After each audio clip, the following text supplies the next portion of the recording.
sometimes you go back to things. Yeah. I don't know if you that's find true. this, like decades later, and you're like, oh. Waterboy. Yeah. That's when and I'm like, that performance. Sorry, not female led, well, no, not. Well. My brain is on prime time all the time. It's on prime. Hey, it's Julie here, and welcome to the Brain on Prime podcast. This is a really cool collaboration where I get to sit down with a friend and talk all about female-led shows and television, ones that really made us think. Whatever you're in the mood for, it's on Prime. I'm joined by Gina? Yeah.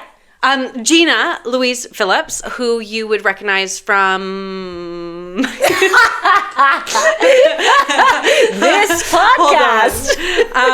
Last of Us. Yeah. Ghosts. Yeah. Prime Video's very own Reacher. Hello. She's also a frequenter on my YouTube channel, and most notably is my best friend, which I think is probably your greatest accomplishment on your resume. Most important role. Absolutely. Yeah, it's tough. And it's the most heavy lifting I've ever done as well. Well, I'm not light. I eat.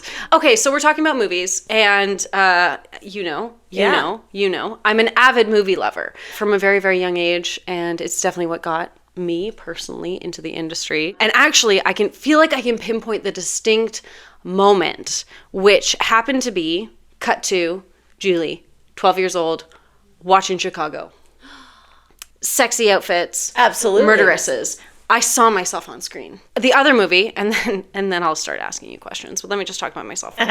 The other movie that was really prominent in my life was in university, and it was The Hours. Oh, yeah, with Nicole Kidman. Right? It's Nicole Kidman. She has a fake nose. She won the Oscar. Did she win the Oscar? Yeah, probably because of the nose, I think. It's when you change the way that you look. Well, that was the era of Time and time again. Women need to look ugly. Oh, to be respected? Quote unquote. That movie, changed my life. Yeah. That blew up the possibilities of, because I was already in theater school at the time, but I was like, oh my God, there's so much depth in the scope of what you can tell about a woman's story. Anyway, enough about me. You're an actor, right?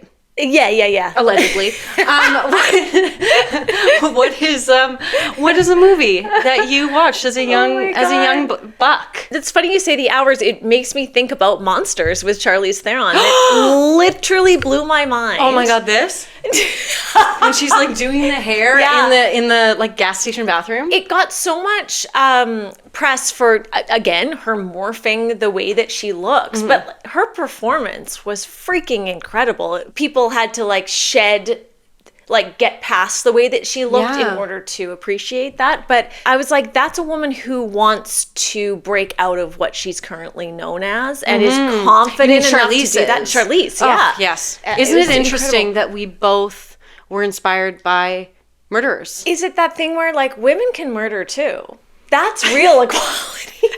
That's the real Bechdel test. That is the real Bechdel test. And if a woman murders another woman, that's the ultimate. That's feminism. That's feminism. I love that movie. I think about that movie all the time. I mean, it's the performance. It's the three-dimensional characters. Mm-hmm. What do you watch now that keeps you fired up? So Fallout, I really loved. I don't know if you saw it. Okay, no. So Fallout is a really interesting one. It's in the future. It's apocalyptic. Mm. If you can take me to a different world than this one, that's my preference. Somehow I'm uplifted by apocalyptics. Somehow that's better than what's happening now. It would be. That's female-led. She's incredible in it. And these women that have been featured lately that are survivalists, there's a grittiness to them. We started the convo talking about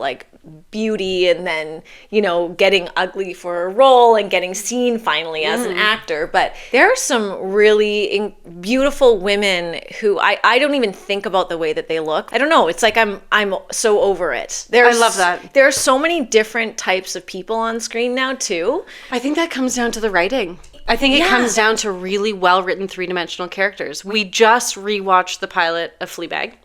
Yes. And to be honest, that series makes me angry because I'm mad that I didn't do it. This show is so good that why couldn't I possibly come up with it? But Phoebe Waller-Bridge is gorgeous. Yeah, oh my God. But no part of that character is so complex that no part of you goes, oh, she's a freaking supermodel. I know. So right after we watched the pilot, I went home and watched all of Did you all really? of season 1. It's the relationship with her sister. I was like, I have 2 sisters. That's like a properly portrayed sister-sister relationship.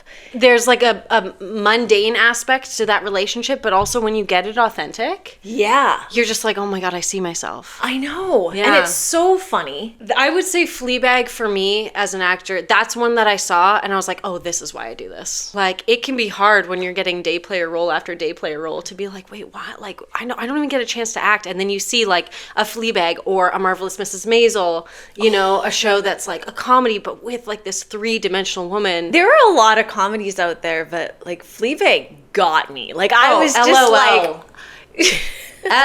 LOL. literal LOL. Literal, not just. Yeah. There you go. Yeah. Yeah. It's Yeah, it's that a one. ha ha ha. Also, I just wanted to mention, I'm also on Amazon Prime The Boys. I just like, we went through all of your accolades and I realized I didn't get to say See, that. I was going to bring this up. That I'm on Prime Video's The Boys. Now, what you won't see is that my scene was cut. Like in my head, your performance was just. Oh, you don't even know. Well, we can imagine though. That's the beauty. Everyone can go picture Julie in this episode. And they're going to be like, they probably cut her because she was too good. Yeah. I've had that. I imagine I've had that before. Many That- times. that I somebody's also probably- imagine I've had that. Yeah. Why are we drawn to female-led stories in the first place? I mean, I love Gladiator as much as the next guy, but I will say the movies that stick with me, that make me think about my life, are always Yes. female-led. The ones that have me really doing some reflecting. Like, I think just because I was conditioned by the male point of view, I was like, oh, we're 4 women. Like, there's no men. Must be lame. Can they Or hold this up? Like, I have absolutely seen like all-female casts and gone, that's not going to be funny. Isn't that horrible? I hate myself. remember Bridesmaids? How that it was like a pivotal moment of Yes. oh, women are funny. It's like we all collectively decided. And we gave ourselves permission to be like, know. oh, actually, I'm like embarrassed how I felt about. It is embarrassing. But I think that's a testament to how relatively new complex female roles are. Not initially being drawn to female-led stories Yeah. is okay, because when we were coming up, they were few and far between. It's strange to me. It's like I loved Paul Newman movies. I loved Pulp Fiction. But every time I came up with one of those classic films that I really loved, I was like, oh, they're so male Dominated. It's okay to have very wonderful, complex male stories. I still want Totally. that. Yeah. It's just we need the other side of the coin. And I think there's a yearning for the female perspective and authentic female stories. Yeah. I was thinking about one series that I truly was brought up on, and it was Xena Warrior Princess. Ugh. You know, I love fitness. I knew you and love a gym. I love a gym. I love a weight. I was so taken by how blatant their strength was. I mean, this was not a flimsy woman on television. Yeah. And back then, I was so impressed that this whole world had been created for this non-flimsy female character to actually take on physically these men. And for you to buy it and for not me be to like, buy it. And I remember thinking, well, it doesn't matter if it's real or not. If that can be created, then I want to live in a world like that. Yeah. So we can create whatever world we want to live in as actors, as creators. And that is the coolest thing to me. But yes, I love following Reese Witherspoon's career. yes. I think she's like, I think she was a trailblazer in a way, because she is somebody who, when we were coming up, had a lot of success with Legally Blonde. Basically was like, F you industry, I'm not going to age out. I'm going to just create my own production company, and I'm going to make my own movies, and they're going to be female-led movies, and they're going to be great stories. And it's cool. She went to where women were telling stories, which was books. So that's her whole thing. She looks at published pieces and she turns them into movies. On that note, she has a really cool movie coming out. I don't know if you've seen the trailer for it. It looks really funny. It's like with Will Ferrell. It's called Cordially Invited. You would love it. They like double book a wedding, and then yeah. We'll have to check it out. Double book a wedding. How do you manage that? I don't know. That's the hijinks of the movie. Who's the wedding planner? So we've obviously talked about a lot of comedies. We do comedy. Yeah. I guess my question is, does it have to be a drama for it to be introspective, for us to be like, I walked away with that, like Hours or Monster, or can comedies leave a lasting impression? Like Jojo Rabbit.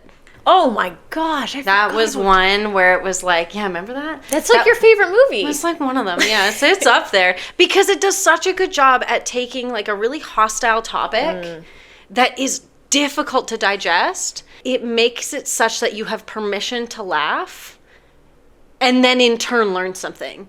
I find so often movies when they're like, oh, about this difficult topic, especially you just feel yelled at, and so you close your ears and go, I don't want to feel like a shit person. I already know that about myself. I know. Me specifically. See, I've never experienced that. I never felt like a shit person. That's because I haven't told you enough. Jojo Rabbit is fascinating because it kind of bends genres, and I really like movies like that. Sometimes comedies for me hit harder because if you genuinely laugh out loud, that's such an emotional response. And if someone can take an idea that you've maybe seen before but turn it on its head so you laugh at it, to me that sticks even harder. I think that comedies get the shaft a little bit because we feel like they can't be authentic stories, or we feel like they can't be really meaningful because we laughed at it. Ooh, that's so true. Just to circle back, I love women-led stories, but that's not in place of male-led stories. And I think that like the men in our life would argue the same, where it's not women need to watch female storytelling. It's just that there needs to be more female storytelling for everyone and to enjoy. Having a female-led film that my guy nerd film friends loved. How many of those do you have? Growing up. How many guy nerd film friends do you have? That's what I grew up in this like little like film group that was very nerdy. That's what I find on YouTube too, is like, I think there's this impression that because I'm a female on YouTube, my audience demographic is female. But the whole point of why I'm online is because I want to create comedy for everybody. I just want to be like a vessel for ideas and have everyone enjoy it. Our female demographic needs this, and our male demographic needs this. And it's like, no, we all just genuinely want good storytelling. We want authentic characters. And it just happens to be that we're just getting into this realm of female-led storytelling with some really, really exciting shows and movies. Yes. I feel like we need to continue to foster. And you're hot, so all the men watch. Well, and I'm hot, and then people ask for foot pics, and I give them like 50% of the time. Okay, we're going to do a fun little kind of game right now, where we're going to do some rapid-fire questions. We're wrapping it up. I don't know if you can feel the energy is kind of changing in the podcast. This is my first time hosting a podcast. Do you like it? I feel like it's going really well. You're doing awesome. Thanks. We're going to do rapid fire with Gina Louise Phillips. Favorite movie watching snack? Popcorn and Twizzlers together. Ooh, I like to put M&Ms in the popcorn. Mary F. Kill, Kristen Wiig, Tina Fey, Phoebe Waller-Bridge. Oh my gosh. Mary Tina Fey, Mary was Kristen Wiig or Phoebe Waller-Bridge? Phoebe Waller-Bridge, and kill Kristen Wiig. It's because there's too much competition. It's too hard. It's so hard. Worst sequel you've ever seen? Infinity Wars. Fast X. Best sequel you've ever seen? Kill Bill 2. Fast X. Movie you are most looking forward to coming out? I want to see Cordially Invited. You do as well. But I also, I want to see Gladiator 2. Favorite movie of all time? Now I just want to say Kill Bill. I'm obsessed with that movie. I love that for you. Favorite movie of all time is The Hours, for sure. It's The Nose for me. No, it's Julianne Moore. No, it's Meryl Streep. It's all three. It's the three of them together. Oh, they're so good. Okay, well, that's it. It's over. That's it for me and this episode of the Brain on Prime podcast. Hope you enjoyed it. Special thanks to Gina. Zena. For being here. You guys can watch all the titles that we mentioned today over on Prime Video. Also be sure to check out the next episode of this podcast. Thank you so much for watching, and we'll see you next time. Thank you. No, you don't get the last word. Okay. I do. Thank you. Thanks.